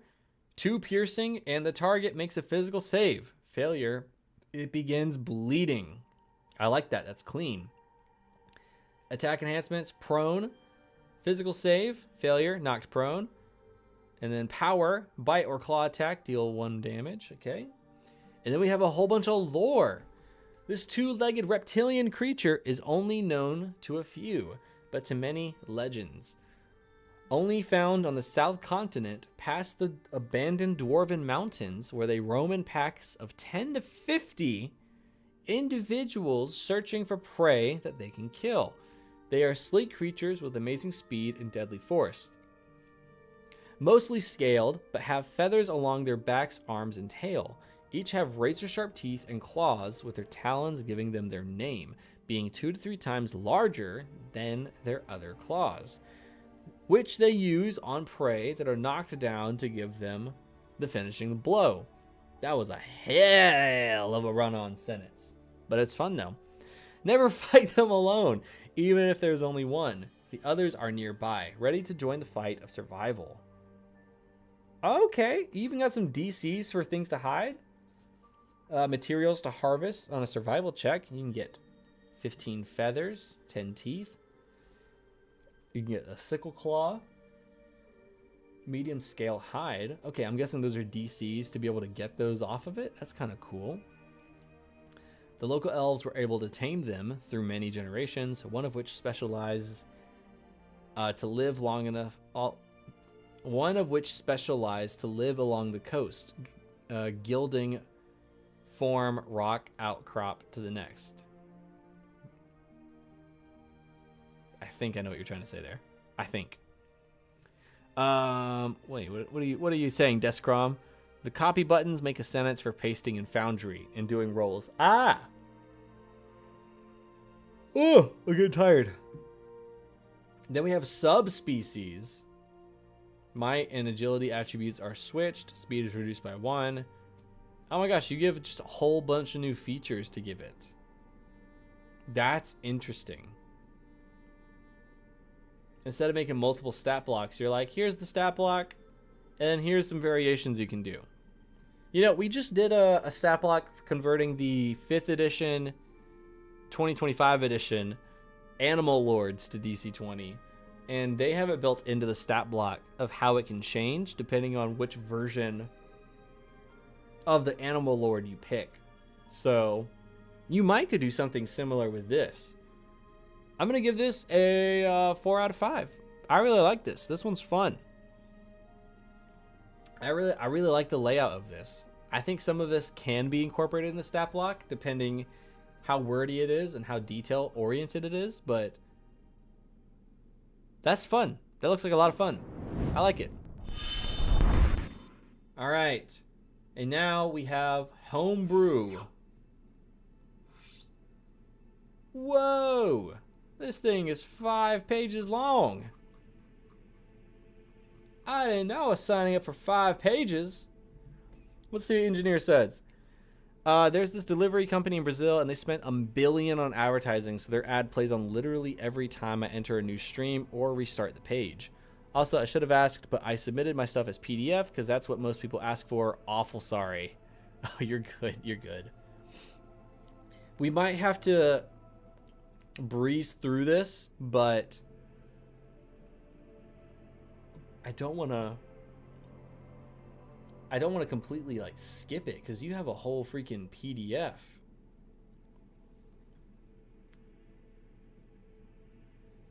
I understand, no issues. Let's at least start it. Let's at least see where we get with this, right? Let's see this. So guys, engineer made a whole freaking PDF. This is pretty freaking sick. I'm not gonna lie. Oh, my yawns are coming back. All right, I'm gonna muster the energy. We got this. This is 0. Hate itself. Already, that's a pretty fun name. I'm not gonna lie. I like that name. That's a fun name. 0, the one without love. 0, the one wanted by no one. 0, hate. His name was given by his black dragon father, said to be a proper assessment of his value.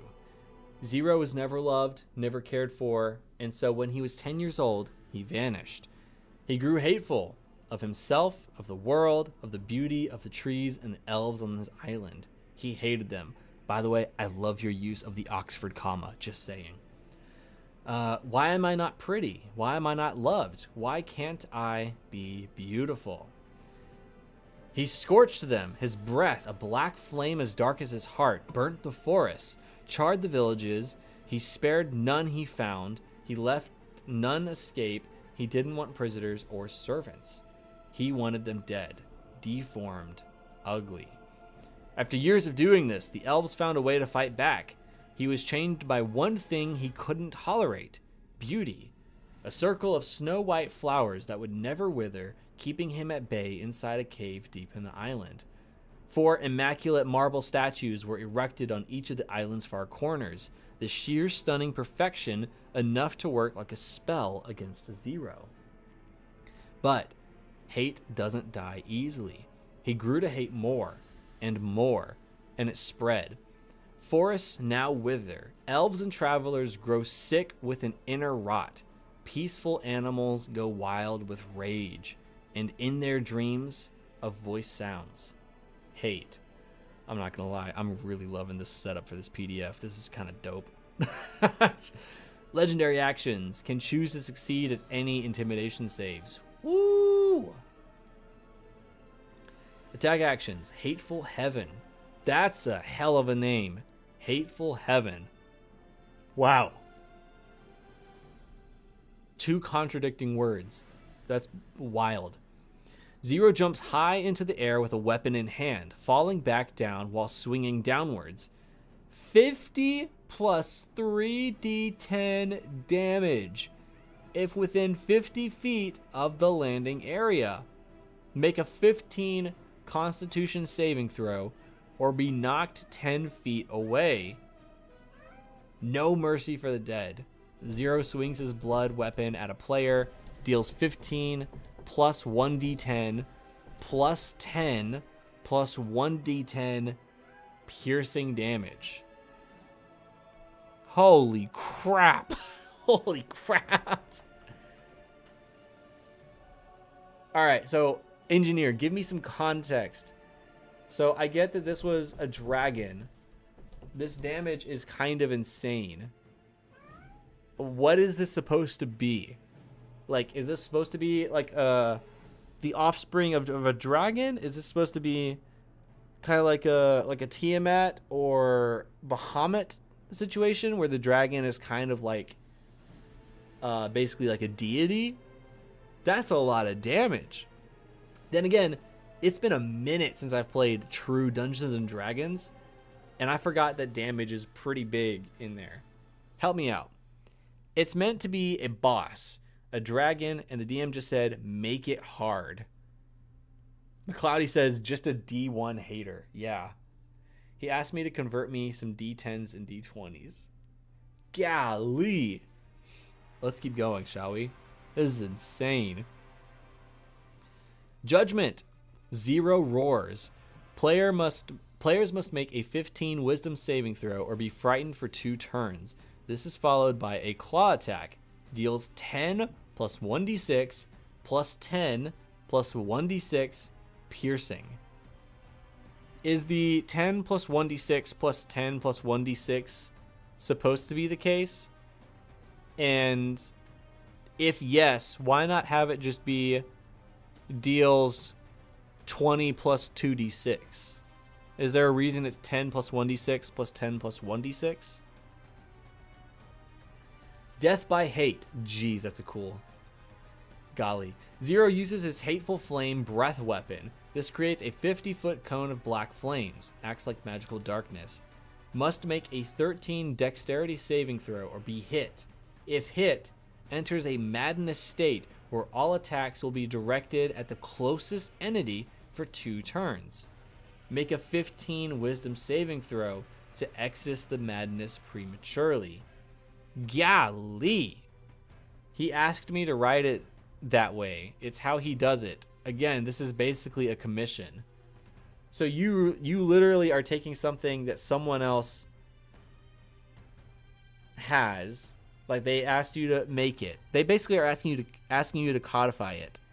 And no matter how crazy it might be, it's your job to make it happen.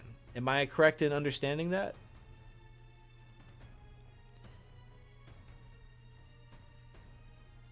Because this is wild. This is wildly powerful.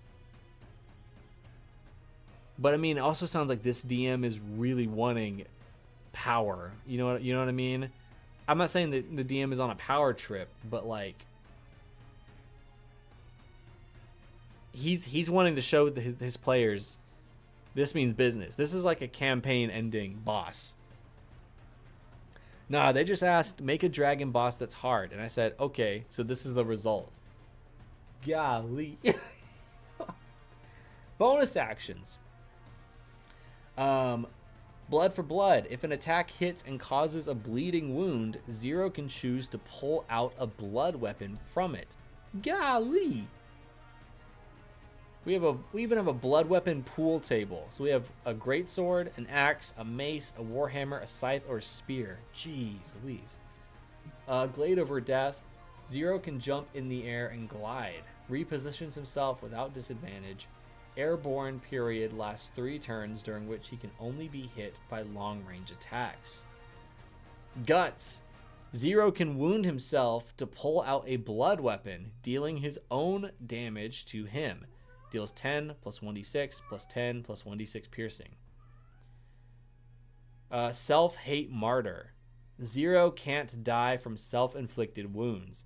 If reduced to 0 HP by himself, gains 200 HP back, starting with disadvantage. What? Huh? I'm sorry? Holy crap. Wait, yeah, what is his starting hit points? Did we see that already?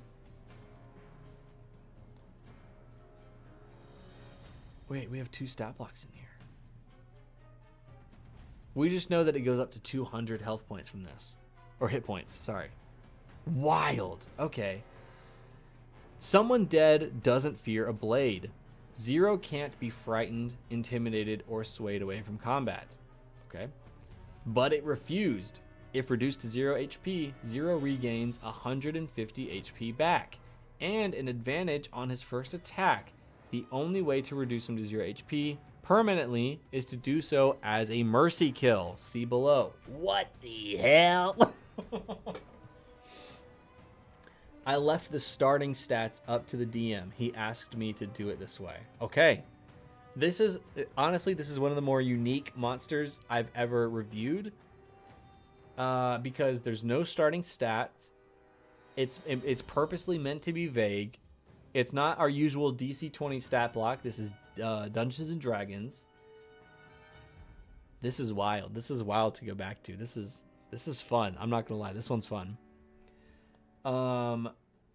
Okay, so but it refused. Oh wait, if reduced to 0 HP by himself, he gains 200 back. But if he's reduced by others, he gains 150 back. Okay, I see now. I see. Sorry to be so out of the curve. No, this is refreshing. This is a breath of fresh air. This is wild. I wouldn't even know really how to give this notes because it's meant to be vague. It's such a vague stat block, but it's so powerful. I so badly want to know how the DM uses. I want to know how the DM uses this bad. I want to know so bad. This is wild. Okay. Mercy kill. If a character completely forgives Zero for his actions and misdeeds, they earn the ability of a mercy kill. They must succeed in 3 separate wisdom saving throws, done over the course of 3 turns, in order to unlock the ability and fully forgive him.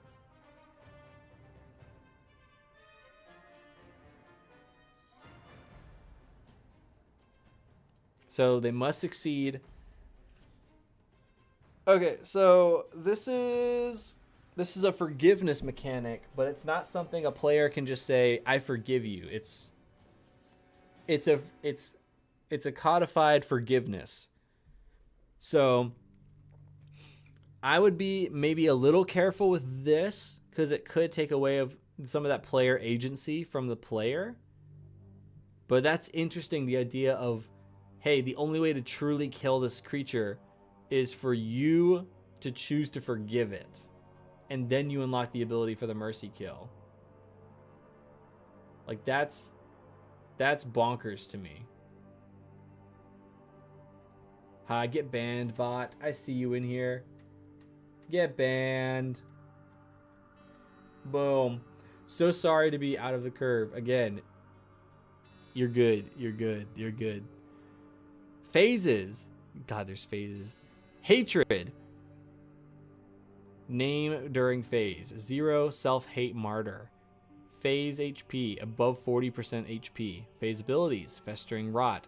Strikes done with claws or blood weapons also apply 1d8 necrotic damage and instills a rot effect, dealing 1d4 damage until healed. Hey, engineer. Thanks. I tried to defer a bit from the average I hit bad guy till HP 0 cycle. I think so far you're doing great. Help me understand for a second. What was I about to ask? No, I had a good question. No, what was my question? I don't remember what my question was now. Never mind. It might come back to me. Zero is absolutely sure of his mission, goal, and role. He won't hesitate no matter what's said or shown to him. Illusions wield no effect. Neither do charm or frighten spells. Oh, I remember my question. Do you know if this Dungeon Master's table is level 20? What level party is going up against this creature? I so badly want to know.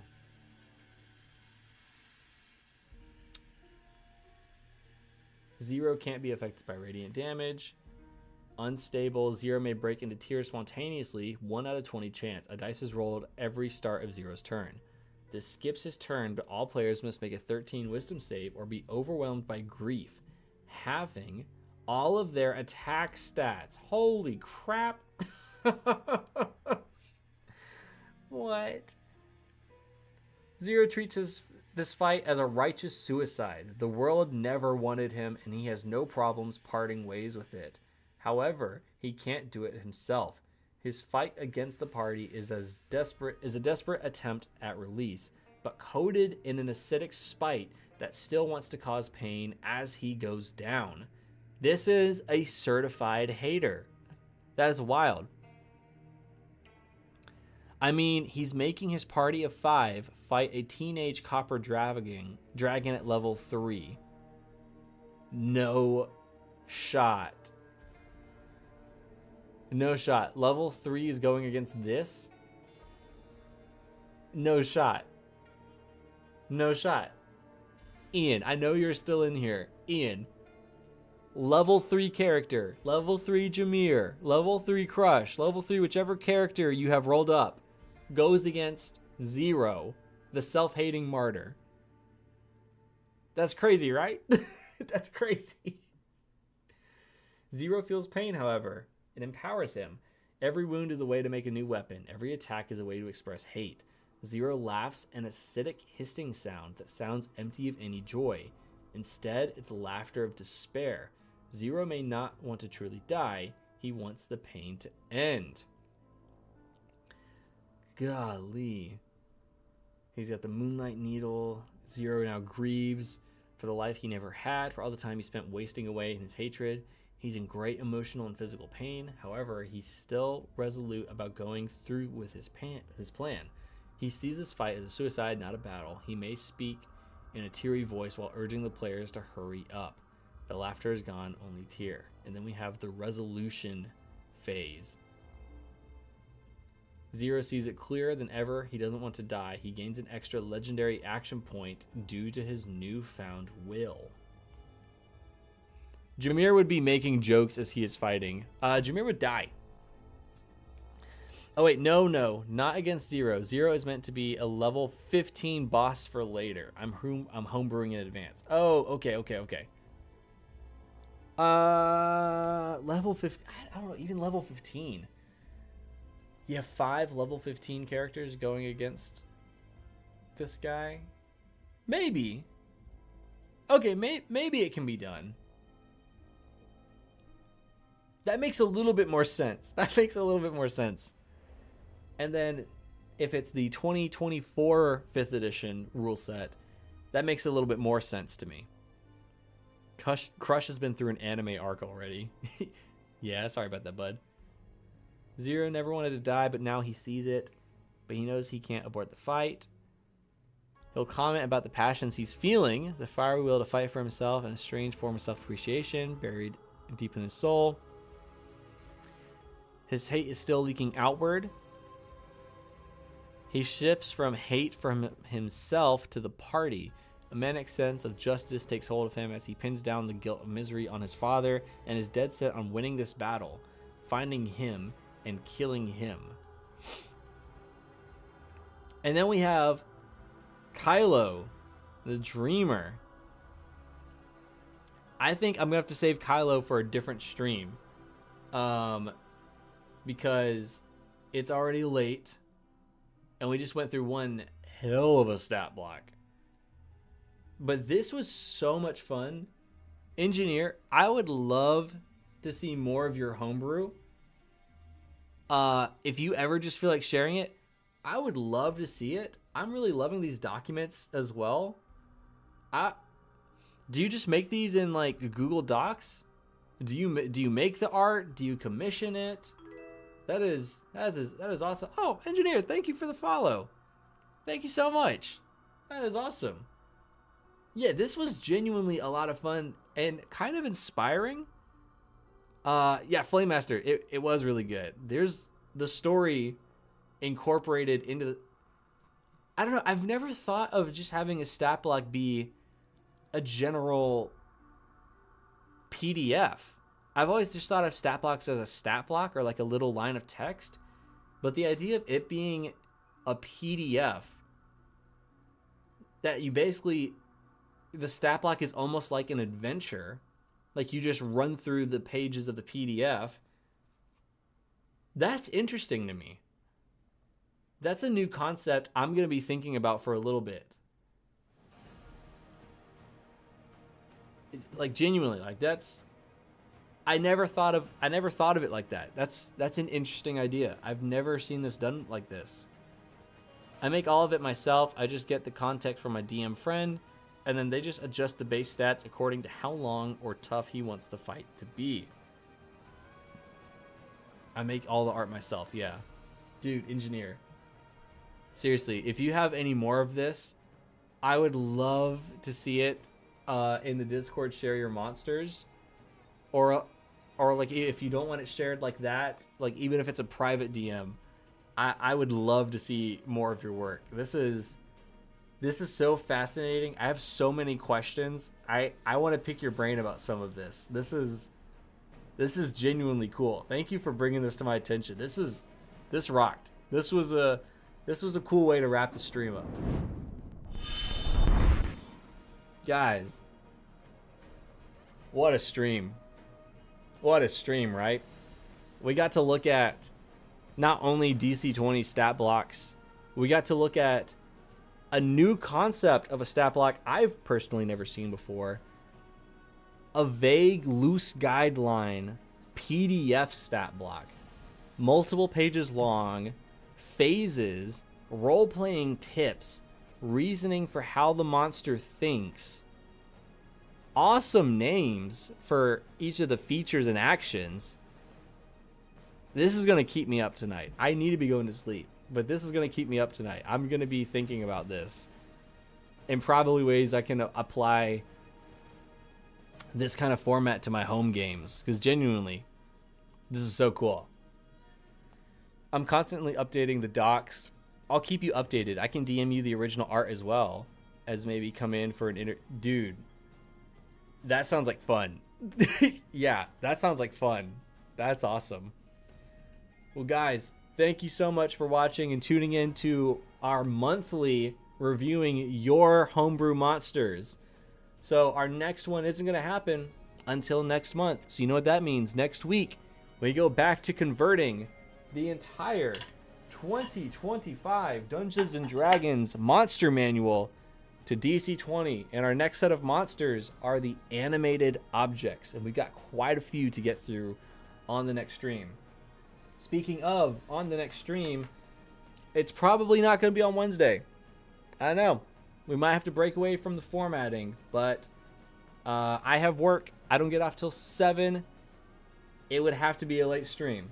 So what we're probably going to do is in the Discord, in the Swordplay and Sorcery Discord server, we're going to put out a poll, probably starting tomorrow, of if we want to have our monster stream Monday night of next week or Thursday night of next week. Because I still want to get at least the monster streams done weekly, preferably Wednesday nights, but it can't always work out, I suppose. Well, guys, thank you so much for watching. Again, exclamation point merch. Get the Swordplay and Sorcery hat. It's finally here. It's worth it. It's going to be my main go-to hat. I love all your faces. I'll see y'all later. Goodbye. All right, we're off stream on Twitch. All right, time to say goodbye, YouTube. Time to say goodbye.